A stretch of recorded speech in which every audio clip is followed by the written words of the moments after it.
في مطبخ وفنون مع جميل. اليوم اختاريت نقدم لكم وصفه ديال العجين المورق.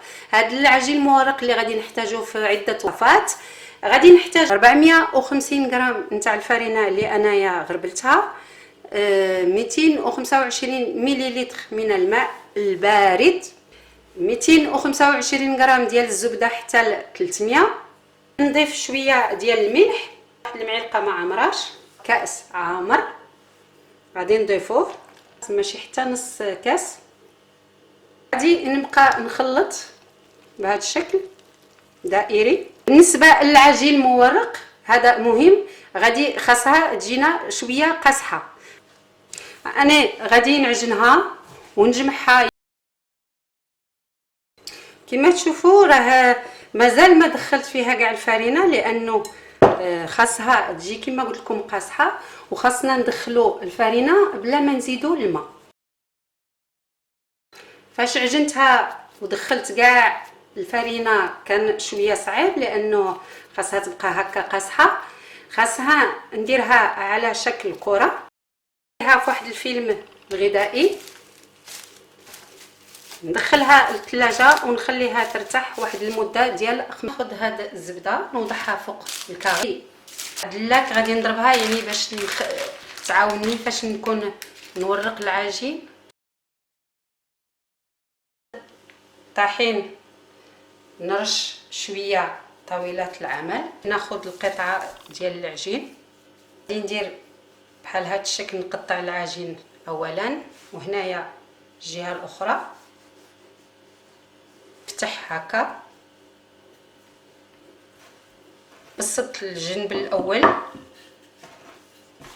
ونبسط ثاني،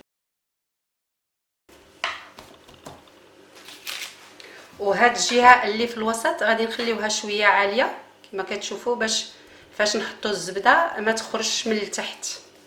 الزبده خليتها في الثلاجه، خرجتها في اخر لحظه، ماشي مشكله لانه انا فاش درت ديك العمليه انني ضربتها بالدلاك يعني نبدا نسخنها واحد شويه.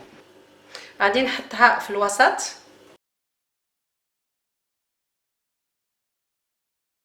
نغطي خصني نغطي كاع الزبده مزيان، ما نخليهاش تبان حتى من شي جهه، ونضغط مزيان على الجوانب باش ما تخرجش. غادي نبسطها، نطويها على 3. نحاول دائما هنايا في الاخير ندير هاد العمليه باش نقادها في هنايا. غادي نضربها واحد شويه بالدلاك ونقادها في الجناب.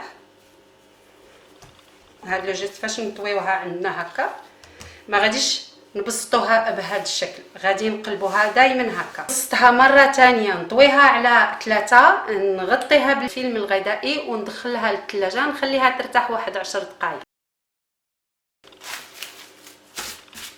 خرجناها مره ثانيه من الثلاجه، نرشوا طاولات العمل، عطينا يعني ورقناها 2 مرات. هذه غادي تكون المره الثالثه. دائما كما قلت لكم خاص يعني الجوايه اللي يكونوا هنا محلولين 2 جهات خاصهم يشوفوا مليها ويشوفوا منا. مره اخرى على 3،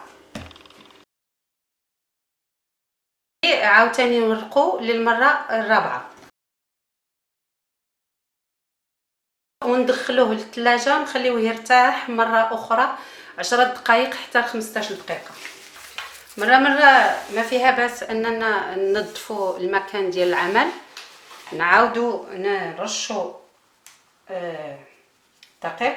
خرجنا المره الثالثه العجينه، غادي يبقاو معنا غير 2 مرات اللي غادي نورقوهم. نورقوها للمره الاخيره. كملنا التوراق ديال العجين، اما نطويوها هكا على 3 نخليوها في الثلاجه حتى نخدموها، واما غادي نقطعوها على 4 ديال الاجزاء ولا 5 ونديروها في الكونجيلاتور. عطينا لها 6 نتاع ديال المرات ديال التوراق. فاش نقطعوها غادي تجي كما تشوفوا هكا. هذا العجين المورق هو سهل، غير الانسان خاصو يدرب واحد 2 مرات ولا 3 ومن بعد تولي عنده هذا التحضير ديالها شيء زعما عادي وفاسيل. نتمنى ان الفيديو عجبكم، نتمنى انني توفقت.